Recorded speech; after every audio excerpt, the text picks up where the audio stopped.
पुनर्जन्म के बाद मैंने सबसे पहले जो काम किया वह था जानबूझकर अपनी सगी बहन से मिलना ताकि उसे पहली नजर में ही मुझसे प्यार हो जाए।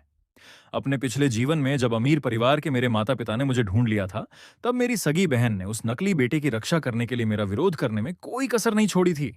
उसने यह अफवाह फैला दी थी कि मैं एक नाजायज संतान हूं, और यहां तक कि मुझे प्रताड़ित करने के लिए लोग भी भेजे थे। एक साथ जीवन बिताने के बाद मैं उसकी पसंद नापसंद को अच्छी तरह जान चुका था, इसलिए मैंने उसके आदर्श परफेक्ट प्रिंस जैसा दिखने का ढोंग किया ताकि वह खुद उस हताशा और दर्द का अनुभव कर सके जब उसका प्रेमी उसका भाई निकल आए। उसी समय लक्ष्य दिखाई दिया, लियू रुयान। मैं धीरे से उसके करीब पहुंचा और पूछा, नमस्ते, सबसे नजदीकी पुस्तकालय का रास्ता क्या है? लियू रुयान और उसकी सहेली मुड़ी और दंग रह गईं। उन्होंने अपने पीछे सफेद शर्ट में एक अकेले खड़े लड़के को देखा। लियू रोयान सुन्न रह गई। उस जबरदस्त दृश्य प्रभाव ने उसके दिल को इतनी जोर से धड़काया कि जब तक मैंने दोबारा रास्ता नहीं पूछा वह होश में नहीं आई। उसने अचानक प्रतिक्रिया दी और सहज रूप से हियाने स्ट्रीट की ओर इशारा किया। वहां से ठीक है, धन्यवाद। मैंने उसे एक विनम्र मुस्कान दी और जाने के लिए मुड़ गया।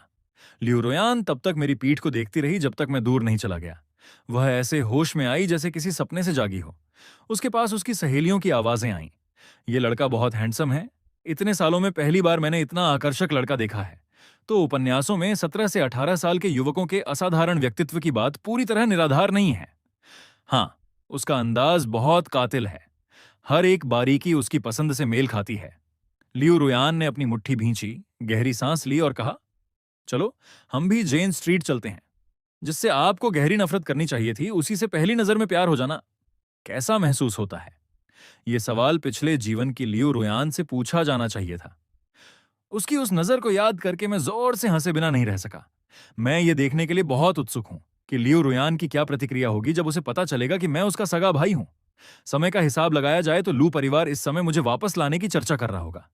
पिछले जीवन में मैंने लू परिवार में एक दत्तक पुत्र के रूप में प्रवेश किया था और बहुत बाद में मुझे अपनी असली पहचान का पता चला था। इस जीवन में उन्हें मुझे ले जाना उतना आसान नहीं होगा जितना उन्होंने उम्मीद की थी। अगली सुबह लियू परिवार मुझे खोजने आया, लेकिन वे लियू माता पिता नहीं थे, बल्कि परिवार का ड्राइवर और केयर टेकर थे। क्या आप मिस्टर लुइनन चैन हैं? लियूशु के चेहरे पर एक सलीके वाली मुस्कान थी, लेकिन जैसे ही उसने मुझे स्पष्ट रूप से देखा, उसकी आंखों की पुतलियां सिकुड़ गईं। हालांकि वह जल्दी ही संभल गई। नमस्ते मिस्टर लुइनन, हम सेंजन रियल एस्टेट के मालिक लुएनो के कर्मचारी हैं। ये हमारा बिजनेस कार्ड है, आप इसे देख सकते हैं। लियूशु ने एक हाथ से कार्ड मेरी ओर बढ़ाया। मैंने उसे नहीं लिया। इसके बजाय मैंने अपने हाथ बांध लिए, दीवार से सटकर खड़ा हो गया और उसे गौर से देखा। तो फिर मैं आपकी क्या मदद कर सकता हूं? खैर, नजरअंदाज किए जाने पर लियूशु का चेहरा तन गया। वह थोड़ी परेशान लग रही थी। क्या आप अपनी पहचान के बारे में कुछ जानते हैं? आपका क्या मतलब है? मैंने अपनी भौहें उठाईं। क्या आप कहना चाहती हैं कि आपका बॉस मेरा... नहीं। मेरी बात पूरी होने से पहले ही लियूशु ने माथा सिकोड़ते हुए बीच में ही टोक दिया। आपकी पहचान हमारे बॉस के सेवियर के रूप में है। हमारे बॉस का कहना है कि अब आपके पिता नहीं रहे। अब से हम औपचारिक रूप से गोद लेने की प्रक्रिया शुरू करेंगे। आज से आप लियू परिवार के बेटे होंगे। ड्राइवर ने भी हस्तक्षेप किया। आपको निश्चित रूप से पता होगा कि लियू परिवार जिनाई का सबसे अमीर परिवार है। सीधे शब्दों में कहें तो अगर आप हमारे बॉस के बेटे बन जाते हैं तो आपके जीवन में एक बहुत बड़ी छलांग लगेगी। दोनों के चेहरों पर श्रेष्ठता के भाव थे, जैसे कि मुझे कोई बहुत बड़ा लाभ मिल रहा हो।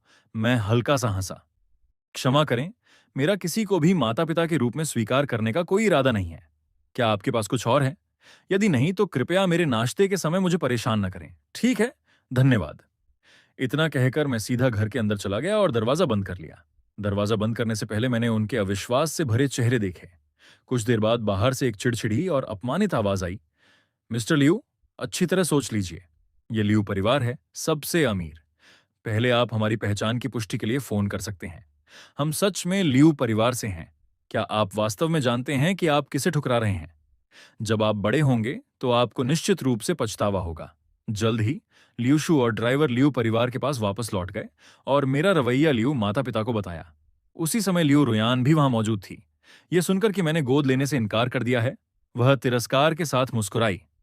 अगर वह वापस नहीं आना चाहता तो मत आने दो, कोई भी मामूली गुंडा। क्या उसे लगता है कि वह कोई बहुत महत्वपूर्ण व्यक्ति है? जैसे ही उसने अपनी बात खत्म की, मां लू ने उसे असंतोष के साथ देखा। रुयान, ऐसा मत कहो। तुम्हें पता है, लियू रुयान बेसब्री से खड़ी हो गई। उसने पास रखी कार की चाबियां उठाईं। मुझे इतना सब बताने की जरूरत नहीं है, मुझे कुछ काम है, मैं जा रही हूं। लियू रुयान लंबे कदम भरते हुए चली गई। मां लू ने आह भरी और पिता लियू की ओर देखा। हम क्या करें प्रिय? वह वापस नहीं आना चाहता। क्या यह इतना कठिन है? पिता लियू पैर पर पैर चढ़ाए अखबार पढ़ रहे थे और मामले को ज्यादा तवज्जो नहीं दे रहे थे। वह वापस नहीं आना चाहता था। यह सिर्फ उसकी सावधानी है। उसे विश्वास नहीं है कि आसमान से उसके लिए कुछ गिरेगा। कुछ दिनों में मैं खुद जाऊंगा। मां लियू ने कहा। तो फिर तुम सही कह रहे हो। इसके अलावा हम कुछ लग्जरी चीजें साथ ले जाएंगे ताकि उसे पता चले कि वास्तव में अमीर होना क्या होता है। आखिर वह अपना ही बेटा है। हम उसे बाहर डूबने नहीं दे सकते, है ना? बस उम्मीद है कि वह संयम से काम ले, समझदार बने और विदेश में पढ़ाई छोड़कर यहां वापस आने के बाद अच्छा व्यवहार करे। मैं पढ़ने के लिए हियानसे स्ट्रीट की लाइब्रेरी गया।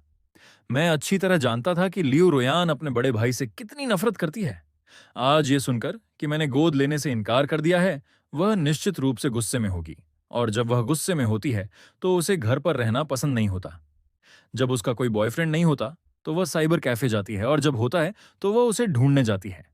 उस दिन मैंने लियू रुयान की आंखों में साफ तौर पर अचंभा देखा था। इसलिए भले ही मैं उसका बॉयफ्रेंड नहीं था, लेकिन उसकी पहली नजर के प्यार के रूप में अगर कोई अनहोनी नहीं हुई तो वह आज भी अपनी किस्मत आजमाने हियानसे स्ट्रीट जरूर आएगी। मैं साइकोलॉजी की एक किताब हाथ में लिए बड़े चाव से पढ़ रहा था, जैसा कि मुझे उम्मीद थी। 1 घंटे बाद मुझे लियू रुयान की उत्साहित आवाज सुनाई दी। क्या तुम वही हो? मैं जानबूझकर खिड़की के पास बैठा था। आज मौसम अच्छा था और सुनहरी धूप मेरे चेहरे पर पड़ रही थी। ऐसा लग रहा था जैसे मैं खुद चमक रहा हूं। अपना सिर थोड़ा ऊपर उठाते ही मैंने कुछ ही दूरी पर लियू रुयान को देखा। उस पल वह बड़े कदमों से मेरी ओर बढ़ रही थी। उसकी उठी हुई बादामी आंखों में थोड़ा भ्रम था। जब लियू रुयान मेरे सामने रुकी और खुशी से मुझे देखा तो मैंने उलझन में अपनी भौहें सिकोड़ लीं। आप हैं। मुझे इस तरह देखते हुए जैसे मैंने उसे पहचाना ही नहीं।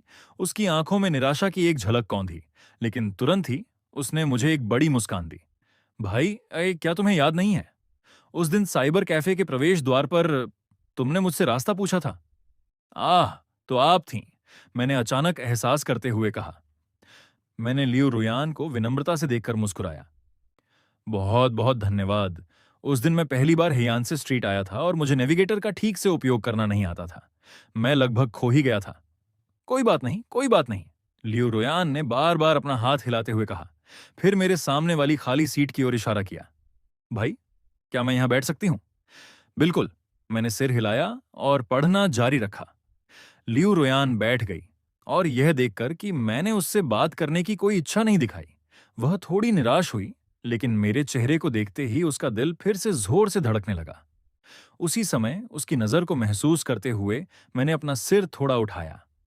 मेरी आंखों के थोड़े उठे हुए फीनिक्स आकार ने मुझे एक अनूठा अंदाज दिया था। मेरी नजर मिलते ही लियू रुयान चौंक गई। उसने जल्दी से बात बनाई। भाई, मैं देख रही हूं कि तुम मनोविज्ञान की किताब पढ़ रहे हो। क्या तुम मनोविज्ञान पढ़ते हो? नहीं, मैंने किताब रखते हुए जवाब दिया। यह सिर्फ एक शौक है। अच्छा, समझ गई। तो क्या तुम अभी भी छात्र हो? बिल्कुल। क्या तुम हाई स्कूल में हो या यूनिवर्सिटी में? यूनिवर्सिटी में, जाहिर है। आप कितनी बेकार बातें पूछ रही हैं। मेरी आंखों में थोड़ी अधीरता दिखाई दी। क्या आपको कुछ कहना है? मेरे व्यवहार में बदलाव देखकर लियू रोयान सहम गई और जल्दी से सफाई देने लगी। मैं तो बस पूछ रही थी, मेरा कोई और इरादा नहीं है। मैं बस तुम्हें थोड़ा और जानना चाहती हूं।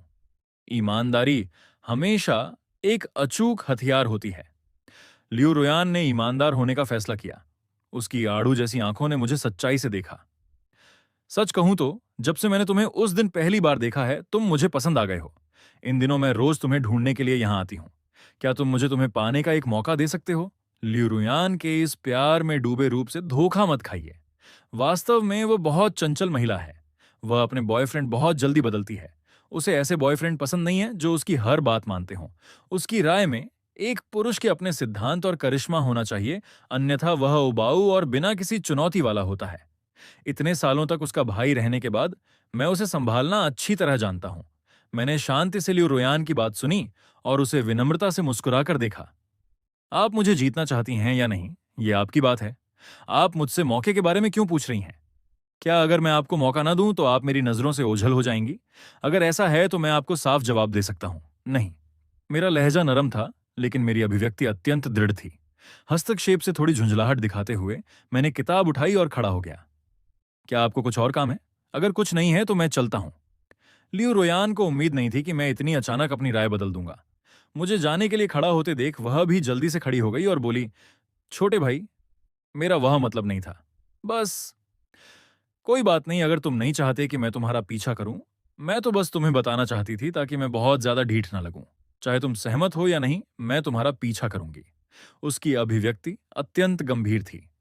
मैंने बस उसे बेरुखी से देखा। जैसी आपकी मर्जी। जाने से पहले मैंने पास की शेल्फ से एक किताब उठाई। ये देखकर लियू रुयान भी मेरे पीछे पीछे आई और मुझे दोपहर के भोजन पर आमंत्रित करना चाहा। मैंने मना कर दिया, लेकिन ठुकराए जाने के बाद भी लियू रुयान ने हार नहीं मानी और मेरा कॉन्टैक्ट इंफॉर्मेशन मांगा। उसकी जिद से परेशान होकर मैंने कहा, अगली बार अगर हम फिर मिले तो मैं तुम्हें अपना कॉन्टैक्ट दे दूंगा। इस बार लियू रोयान ने और जिद नहीं की। आज दोपहर मैं तुम्हारे लिए खाना बनाऊंगी। तुम क्या खाना पसंद करोगे? मैं उनसे सामग्री खरीदने के लिए कहूंगी। लेकिन मुझे परवाह नहीं है। आखिर जो चीज आसानी से मिल जाती है उसकी कभी कद्र नहीं होती। और मैं चाहता हूं कि जिस दौरान लियू परिवार मुझे परेशान कर रहा है, उस समय मैं रुहान के दिल पर एक परफेक्ट छाप छोड़ दूं। अगले कुछ दिनों तक मैं स्कूल और अपने किराए के घर के बीच आता जाता रहा और लाइब्रेरी नहीं गया। और जब रविवार आया तो मेरे किराए के घर पर आखिरकार दूसरा मेहमान पहुंचा। वे लियू के माता पिता थे। पिछली बार जब मैंने लियू परिवार द्वारा भेजे गए व्यक्ति को ठुकरा दिया था, तब से पिता लियू मुझसे मिलने आने की योजना बना रहे थे। आज उनके पास समय था, इसलिए वे मां लियू के साथ आए। जहां तक लियू के माता पिता का सवाल है, वे स्वाभाविक रूप से नीचे इंतजार कर रहे थे। आप लोग कौन हैं? उस समय अभी सुबह ही थी। मैं दरवाजे के फ्रेम पर टिका हुआ था। न तो पिता लियू और न ही मां लियू ने उम्मीद की थी कि मैं इतना हैंडसम हूंगा। मुझे पहली बार देखकर वे दंग रह गए और उन्हें प्रतिक्रिया देने में काफी समय लगा। इतना सुंदर बेटा, उसे देखना ही आंखों के लिए सुकून है। और जब मैं लियू परिवार में वापस जाऊंगा तो मेरी शिक्षा या अनुभव चाहे जो भी हो, केवल यह चेहरा ही एक अत्यंत शक्तिशाली हथियार है। नौजवान, मुझे नहीं पता कि तुम मुझे पहचानते हो या नहीं। आने से पहले पिता लियू के मन में कुछ बेचैनी थी। आखिर इस बेटे के प्रति, जिसे उन्होंने कभी अपने पास नहीं पाला था, उनके मन में कोई लगाव नहीं था। अगर खून का रिश्ता ना होता तो वे आने की जहमत भी नहीं उठाते। लेकिन अब लग रहा है कि यह यात्रा मेरी कल्पना से कहीं अधिक मूल्यवान रही है। पिता लियू के चेहरे पर एक दयालु भाव था। मैंने जवाब दिया, और मुझे उम्मीद नहीं थी कि अगर मैं आपको पहचान भी लूं तो भी आपसे पूछूंगा कि आप कौन हैं। मेरे इस रवैये ने पिता लियू को थोड़ा असहज कर दिया, लेकिन लियू परिवार को मिलने वाली ताकत के बारे में सोचकर उन्होंने उस बेचैनी को दबाने पर खुद को मजबूर किया। उन्होंने यह भी नहीं सोचा था कि मैं गोद लिए जाने से इनकार कर दूंगा। आखिर वह जिनाई के सबसे अमीर आदमी हैं। एक नाबालिग युवक को अपने वश में करना उनके लिए मुश्किल नहीं होना चाहिए था। मुझे अपना परिचय देने की अनुमति दें। मैं लुएनो हूं, सेनगॉन ग्रुप का मालिक। ये मेरा बिजनेस कार्ड है। पिता लियू ने एक दयालु मुस्कान के साथ मुझे कार्ड दिया। मैंने उसे नहीं लिया, बल्कि पूछा, तो फिर क्या आपको कोई काम है? मैंने उन्हें जरा भी शिष्टाचार नहीं दिखाया। मां लियू ने माथा सिकोड़ा। पिता लियू ने नाखुशी से कार्ड वापस ले लिया। बात ऐसी है, कुछ दिन पहले एक महिला और एक पुरुष तुमसे मिलने आए थे। उन्होंने तुम्हें स्थिति के बारे में बताया होगा, है ना? तुम्हारे पिता मेरे रक्षक थे। मरने से पहले उनकी एकमात्र इच्छा तुम्हें ढूंढना और तुम्हारी उचित भरपाई करना था। मैंने उन्हें बीच में ही रोक दिया। क्या आप चाहते हैं कि मैं आपका बेटा बनूं? पिता लियू ने सिर हिलाया। हाँ, लेकिन निश्चिंत रहो, मैं गोद लेने की औपचारिक प्रक्रिया का पालन करूंगा ताकि पूरे जिनई शहर को पता चले कि तुम मेरे बेटे लुएनो हो। यह कहते हुए पिता लियू ने मां की ओर देखा और मुझे एक स्नेही नजर से देखा। मुझे पता है कि तुमने बहुत छोटी उम्र में अपनी मां को खो दिया था और तुम 17 साल की उम्र तक अकेले पले बढ़े। बहुत सी मुश्किलें आईं, लेकिन अतीत में जो कुछ भी हुआ, अब से मैं तुम्हें और कष्ट नहीं होने दूंगा। मेरा लियू परिवार हालांकि बेहद अमीर नहीं है, लेकिन जिनई में उसका एक निश्चित रुतबा है और वह तुम्हें वह सब करने के लिए समर्थन दे सकता है जो तुम चाहते हो। अब से तुम मेरे सगे बेटे हो। पिता लियू भावुक होकर बोल रहे थे, लेकिन मुझ पर जरा भी असर नहीं हुआ। मैंने उन्हें बिना किसी भावना के देखा। इसकी कोई आवश्यकता नहीं है। जैसा कि मैंने कहा, मेरा किसी को भी ऐसे ही माता पिता मानने का कोई विचार नहीं है। उन्होंने कभी सोचा भी नहीं था कि इतना सब बोलने के बाद भी मैं उन्हें ठुकरा दूंगा। उनका चेहरा तुरंत काला पड़ गया। तुम इसे ऐसे ही माता पिता मानना कैसे कह सकते हो? तुम्हारे पिता मेरे रक्षक थे। मैंने कहा, मेरे पिता आपके पिता के रक्षक थे। मैं आपका रक्षक नहीं हूं। आपको इस बात से संतुष्ट होना चाहिए कि उन्होंने उन वर्षों में आपको अच्छा खाना पीना दिया। आपको उनके बेटे की चिंता करने की जरूरत नहीं है। इसके अलावा मैं अभी काफी अच्छी तरह रह रहा हूं। क्या तुम्हें लगता है कि इस माहौल में रहना अच्छा है? मेरे लिए मेरा खुश रहना ही काफी है। इस जीवन में मैं कभी भी दत्तक पुत्र के रूप में वापस नहीं जाऊंगा। मैं चाहता हूं कि लियू परिवार व्यक्तिगत रूप से मेरी पहचान एक सगे बेटे के रूप में स्वीकार करे, और मैं धीरे धीरे लियू परिवार की सीमाओं को तोड़ दूंगा। अन्यथा बाहर रहकर भी मैं लियू परिवार को एक दिन भी चैन से नहीं रहने दूंगा। अगर मैं दत्तक पुत्र के रूप में वापस जाता हूं तो यह एक बंधन में बंधने जैसा है। फिर अगर वे मुझ पर कोई ठप्पा लगाना चाहें तो उनके लिए यह बहुत आसान होगा। हालांकि मैं उनसे डरता नहीं हूं, लेकिन मैं इतनी परेशानी भी नहीं चाहता। साथ ही सगे बेटे के रूप में वापस जाने से मुझे यह देखने का मौका मिलेगा कि लियू परिवार का वह नकली छोटा बेटा वास्तव में उतना ही मासूम है या नहीं। मैंने उन दोनों के गुस्से भरे चेहरों की ओर देखा। यार से क्या आपको कुछ और कहना है? अगर नहीं तो मुझे बाहर जाना है। मैंने दरवाजा बंद किया और जाने के लिए तैयार हो गया। लियू के माता पिता मेरे पीछे पीछे आए। लियू के पिता बात नहीं करना चाहते थे। मां लियू ने मुझे सलाह दी, नौजवान तुम बहुत छोटे हो और तुम्हें नहीं पता कि पैसा कितना महत्वपूर्ण है। मैंने कहा, मैं भविष्य में अपना खुद का कमा लूंगा। तुम कितना कमा पाओगे? ऐसा नहीं है कि मैं तुम्हें नीचा दिखा रही हूं, लेकिन लियू परिवार बिना किसी मेहनत के तुम्हें एक विला महल तोहफे में दे सकता है। अगर तुम खुद पर निर्भर रहोगे तो तुम विला कब खरीद पाओगे? और वे लिमिटेड एडिशन कारें और घड़ियां। अगर तुम हमारे बेटे बन जाते हो तो यह सब तुम्हारे पास होगा। अचानक मैं मुड़ा और मां लियू की ओर देखते हुए व्यंग्य से कहा, जब मेरे पिता आपके पति के रक्षक हैं और आपके पास उनका आभार व्यक्त करने का एकमात्र तरीका मुझे गोद लेना है, अगर मैं उनका बेटा नहीं बनता तो मुझे कुछ नहीं मिलता। ये क्या दर्शाता है? ये दर्शाता है कि आप लोग न केवल मेरे पिता को इनाम देना चाहते हैं, बल्कि आप मुझे सुंदर देख रहे हैं और सोचते हैं कि मैं आपके लिए परिवार के लिए एक मोहरा बन सकता हूं। क्या शक्तिशाली परिवार मैरिजेस ऑफ कन्वीनियंस में शामिल नहीं होते? मैंने एक ठंडी मुस्कान दी। अगर मैं वास्तव में आपका दत्तक पुत्र होता तो आप मुझ पर जो भी पैसा निवेश करते, भविष्य में उसे कई गुना बढ़ाकर वसूलते। यहां तक कि अगर मैं आपके आदेशों को मानने के लिए तैयार नहीं होता तो शायद आप मुझ पर एहसान फरामोश होने का आरोप लगाते। आप लोग वास्तव में ढोंगी हैं। आप भलाई के बदले बुराई करने वाले काम करते हैं, लेकिन खुद पर कृतज्ञता का ठप्पा लगा लेते हैं, जिससे आपको पैसा, शोहरत और फायदे मिलते हैं। जैसा कि उम्मीद थी, आप जिनाई के सबसे अमीर परिवार हैं। मुझे दोबारा मत ढूंढिएगा। आप जो भी कहें मैं स्वीकार नहीं करूंगा। उनके चेहरों पर अपराध बोध, आक्रोश और अविश्वास के भाव देखकर मैं हल्के कदमों से आगे बढ़ गया। उन दोनों बुजुर्गों को डांटने के बाद मुझे बहुत राहत महसूस हुई और मैं छोटी लियू रोयान को परेशान करने के लिए तैयार हो गया। पूरे परिवार का एक साथ होना जरूरी है, तभी यह पूर्ण होगा। 10 दिन बाद मैं आखिरकार हियानसे स्ट्रीट की लाइब्रेरी में वापस आया, लेकिन करीब पहुंचने से पहले ही मैंने लियू रोयान को लाइब्रेरी के प्रवेश द्वार पर उकड़ू बैठे देखा। उसका चेहरा झुंझलाहट से भरा था। उसी समय लियू रोयान ने भी मुझे देखा और हमारी नजरें मिलीं। लियू रोयान की आंखें चमक उठीं और वह तुरंत मेरी ओर दौड़ी। भाई, आखिरकार मैं तुम्हें फिर से देख पाई। इस बार तुम मुझे अपना कांटेक्ट दे सकते हो? मैंने बेरुखी से माथा सिकोड़ा। मुझे इस तरह देखकर लियू रोयान थोड़ी घबरा गई। तुमने पहले कहा था कि अगर हम फिर मिले तो। अमीर लोगों के शौक हमेशा एक जैसे होते हैं। मैंने उसे अपनी बात पूरी नहीं करने दी और व्यंग्य भरे लहजे में कहा, आप लोगों को वे नौजवान पसंद हैं जो मासूम हों और जिन्हें आसानी से नियंत्रित किया जा सके, है ना? मेरे शब्दों ने स्पष्ट संकेत दिया कि मुझे कोई बात परेशान कर रही है। लियू रोयान गंभीर हो गई और मुझे जाने के लिए मुड़ते देख वह जल्दी से मेरे पीछे आई। भाई, क्या तुम्हें कुछ हुआ है? मुझे बताओ, शायद मैं तुम्हारी मदद कर सकूं। मैंने उसकी बात पर कोई ध्यान नहीं दिया। माना, मैं स्वीकार करती हूं कि पहली नजर का प्यार अक्सर सिर्फ शारीरिक आकर्षण होता है, लेकिन मैंने कभी तुम्हें ठेस पहुंचाने या तुम्हें पसंद न आने वाले तरीकों से अपना बॉयफ्रेंड बनाने के लिए मजबूर करने के बारे में नहीं सोचा। उसने अपने होंठ सिकोड़े। जबरदस्ती तोड़ा गया फल मीठा नहीं होता। मैं चाहती हूं कि मेरी भावनाएं सम्मान, समानता और आपसी प्रेम के माहौल में पनपें। लियो रोयान ने महसूस किया कि मैं थोड़ा नरम पड़ गया हूं और उसने राहत की सांस ली। वह और भी अधिक ईमानदार हो गई। भाई, पिछली बार जब तुमने कहा था कि अगर हम दोबारा मिले तो तुम मुझे अपना कांटेक्ट दोगे, तब से मैं रोज लाइब्रेरी में इस उम्मीद के साथ तुम्हारा इंतजार करने आती हूं कि हम फिर मिलेंगे और दोस्त बनेंगे। मैंने उसे ऐसी नजर से देखा जो सब कुछ बयां कर रही थी।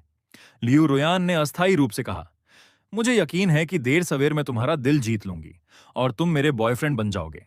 तुम्हें खुद पर भरोसा तो है ही। आखिर मैंने अपनी बेरुखी छोड़ ही दी।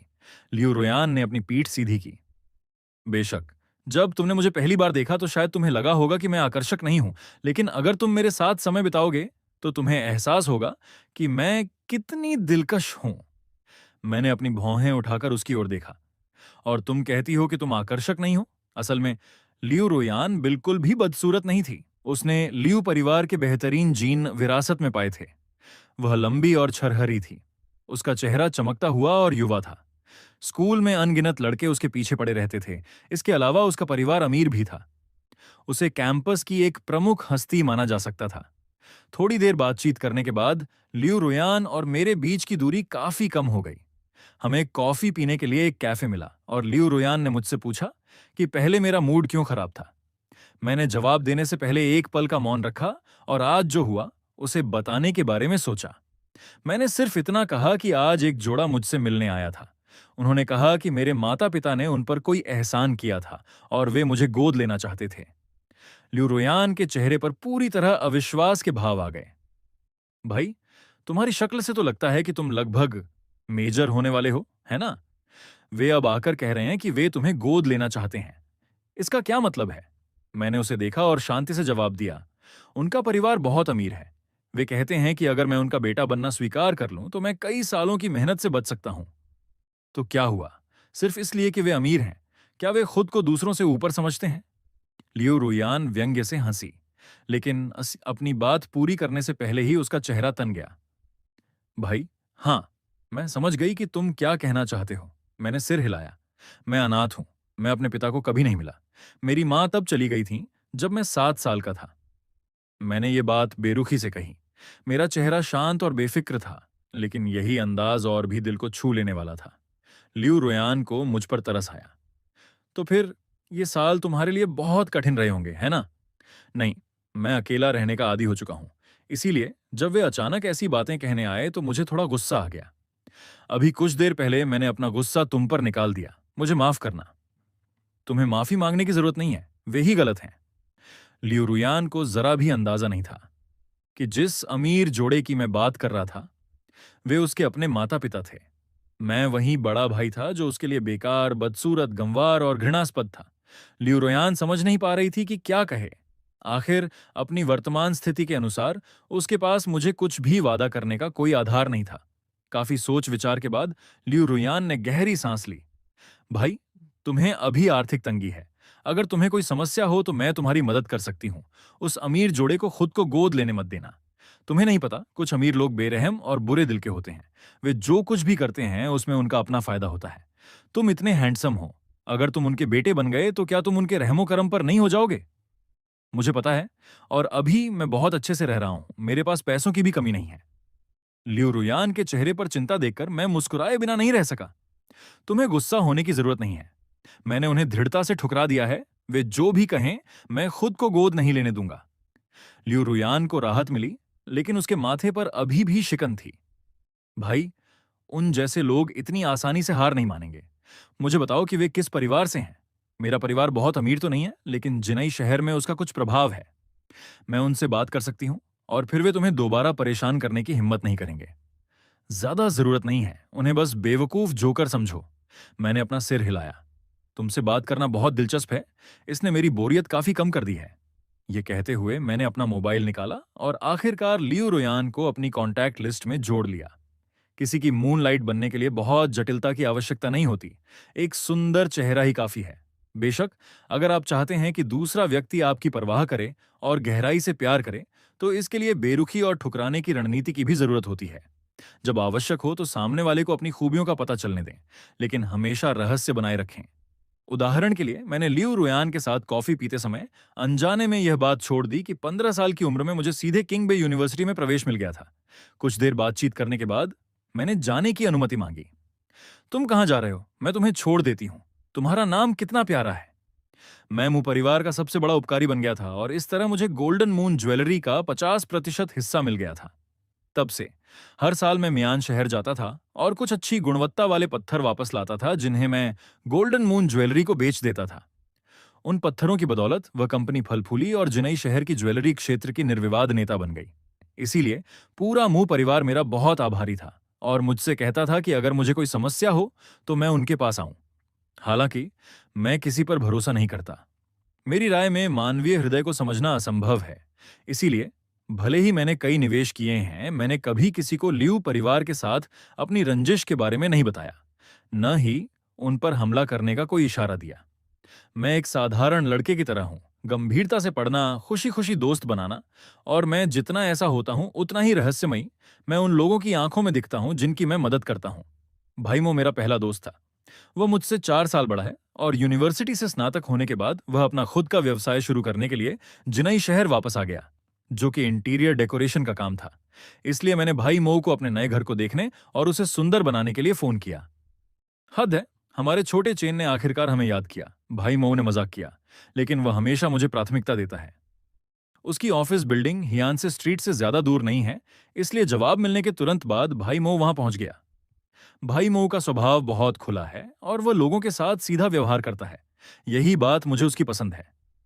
तुम्हें अचानक घर खरीदने का विचार कैसे आया? भाई मऊ ने मजाक किया, लेकिन उसे चिंता भी थी। क्या तुम्हारे साथ कुछ बुरा हुआ है? बस खरीदना चाहता था। तुम आजकल क्या कर रहे हो? मैंने तुम्हारे माता पिता से सुना है कि तुम एक लड़की को पसंद कर रहे हो। क्या तुम्हारा दिल जाग गया है? भाई मऊ तुरंत शर्म से लाल हो गया। वे सब कुछ क्यों बता देते हैं? असल में ये कोई बड़ी बात नहीं है। बस एक महिला मुझे पसंद है। अगर पसंद है तो उसके पीछे जाओ। भले ही काम न बने, कोई बात नहीं। युवाओं को हमेशा कोशिश करनी चाहिए। करियर में भी ऐसा ही है और प्यार में भी। जो तुम्हें प्रभावित कर सके वह निश्चित रूप से कोई साधारण व्यक्ति नहीं होगी। बिल्कुल नहीं। भाई मऊ ने गर्व से अपनी भौहें उठाईं। रुको, जब मैं उसे जीत लूंगा तो उसे तुमसे मिलवाने जरूर लाऊंगा। ठीक है, तो मैं तुम्हारी अच्छी खबर का इंतजार करूंगा। मुझसे अलग होने के बाद लियो रोयान गाड़ी चलाकर लियो परिवार के घर वापस गई, लेकिन उसने तुरंत महसूस किया कि लिविंग रूम का माहौल थोड़ा अजीब था। पिता लियो ने कभी नहीं सोचा था कि खुद सामने आने के बाद भी उन्हें खाली हाथ लौटना पड़ेगा। और सिर्फ इतना ही नहीं, जाते समय उस लड़के ने उन्हें उंगली दिखाकर उनका अपमान भी किया। पिता लियो यह कैसे सहन कर सकते थे? वह लंबे समय से एक विशेषाधिकार प्राप्त और अहंकारी जीवन के आदी थे। पूरे रास्ते उनका माथा ठनका रहा। घर पहुंचते ही वह खुद पर काबू नहीं रख सके और एक लात मारकर लिविंग रूम के कोने में रखे फूलदान को तोड़ दिया। फिर उन्होंने गुस्से में मां लियू की ओर देखा। तुम आज मेरे साथ क्यों गई थीं? क्या तुम वहां लकड़ी के टुकड़े की तरह खड़ी रहने गई थीं? बिना एक शब्द कहे, मैं एक कंपनी का प्रेसिडेंट हूं और एक छोकरा मुझे उंगली दिखाकर मेरा अपमान करता है। क्या तुम्हें यह मजाक लग रहा है? यह सुनकर मां लियू की आंखें भर आईं। मुझे मजाक कैसे लग सकता है? जाने से पहले वह अभी भी सोच रही थी कि आखिर वह उनका अपना सगा बेटा है। चाहे वह कैसा भी हो या कितना भी बुरा हो, जब तक वह सही व्यवहार करेगा वे उसके साथ अच्छा व्यवहार करेंगे। लेकिन उन्होंने कभी नहीं सोचा था कि मैं इतना बदतमीज होऊंगा। ऐसे बेटे का क्या फायदा? शुक्र है कि उस समय उन्होंने एक कहानी गढ़ी थी और उसे यह नहीं बताया था कि मैं ही ल्यू परिवार का यंग मास्टर हूं, वरना ल्यू परिवार में कभी शांति नहीं होती। मुझे क्या पता था कि वह ऐसा होगा? जाहिर है, वह बाहर पला बड़ा है, उसे अदब का जरा भी अंदाजा नहीं है। पिता लियू की गुस्सैल नजरें देखकर मां लियू के मन में मेरे लिए जो भी थोड़ा बहुत प्यार था वह खत्म हो गया। उसने अपनी आंखों के आंसू पोंछे। अगर वह गोद नहीं लेना चाहता तो मत लेने दो। किसी के भले की सोचना और बदले में बुराई मिलना, ऐसे बेकार प्रयासों का कोई फायदा नहीं है। इसके अलावा ऐसे स्वभाव के साथ अगर वह सच में लियू परिवार में आता है तो भगवान न करे मुझे द्वारा ही पड़ जाए। उसे अपनी बर्बादी में डूबे रहने दो, मुझे परवाह नहीं है। अगर वह बहुत बुरी स्थिति में रहने लगा तो हम उसे कुछ पैसे दे देंगे और बस। इस जीवन के ममता के बंधन को चुकाने के लिए इतना काफी होगा। अब से हमारा इकलौता बेटा टियानी ही होगा। मां लियू अब मेरे बारे में कुछ नहीं सुनना चाहती थी। पिता लियू भी अब ध्यान नहीं देना चाहते थे, लेकिन यह सोचकर कि मैं उन्हें बड़ा फायदा दिला सकता हूं, उन्हें ईर्ष्या और असंतोष महसूस हो रहा था। हालांकि लियू परिवार जिनाई का सबसे अमीर परिवार था, लेकिन राष्ट्रीय स्तर पर उनकी गिनती ऊंचे समाज में नहीं होती थी। महत्वपूर्ण लोगों से जुड़ने का यह सबसे तेज तरीका था। यह सोचकर पिता लियू ने मां लियू पर निशाना साधना जारी रखा। तुम कहती हो कि यह आसान है, मैं इसमें पढ़ना नहीं चाहता, लेकिन अगर बाद में दूसरों को उसकी पहचान के बारे में पता चला तो समाज लियू परिवार पर हमला करेगा। अगर यह बात बाहर निकली तो हमारी नाक कट जाएगी। अगर उसे तमीज नहीं है तो उसे वापस लाओ और तमीज सिखाओ। अगर वह नहीं समझता तो उसे समझने के लिए मजबूर करो। तुम्हें द्वारा पड़ने का डर है, तो बाहर के लोगों की उंगलियों का डर मत रखो। नौकर अब सुनने की हिम्मत नहीं कर रहे थे। पिता ने उसे गोद लेने का विचार छोड़ दिया था। महिलाएं ऐसी ही होती हैं, लंबे बाल और छोटी सोच। उन्हें सिर्फ वही दिखता है जो सामने है। वे यह नहीं देख पाती कि इसे वापस लाना ही होगा। पिता लियू की बातें बहुत तर्कसंगत लग रही थीं, लेकिन माँ लियू मुझसे मिलने के बाद दिल से नहीं चाहती थी कि मैं वापस आऊं। वह उदासी में सोफे पर बैठ गई। उसका दिल गुस्से और कड़वाहट से भरा था, लेकिन वह खुद भी तो गोद नहीं लेना चाहता। हम उसे उसकी असली पहचान नहीं बता सकते, है ना? अगर वह सगे बेटे के रूप में घर वापस आया, तो तियान यी का क्या होगा? भले ही त्यान यी का हमारे साथ खून का रिश्ता नहीं है, लेकिन वह इतना समझदार और इतना अच्छा है कि अगर उसे अपनी पहचान का पता चला, तो वह इसे स्वीकार नहीं कर पाएगा। क्या ज्यादा जरूरी है, लियू त्यान या लियू परिवार? पिता लियू अब माँ लियू से और बात नहीं करना चाहते थे। और तो और, जब मैंने कहा कि मैं उसे सच बताने वाला हूं, जब लोग मुसीबत में नहीं होते, तो वे बहुत बड़ी बड़ी बातें करते हैं। पिता लियू की आंखों में क्रूरता की एक चमक कौंधी। तुम इसमें मत पड़ो, मैं उसे वापस लाने का कोई ना कोई रास्ता निकाल लूंगा।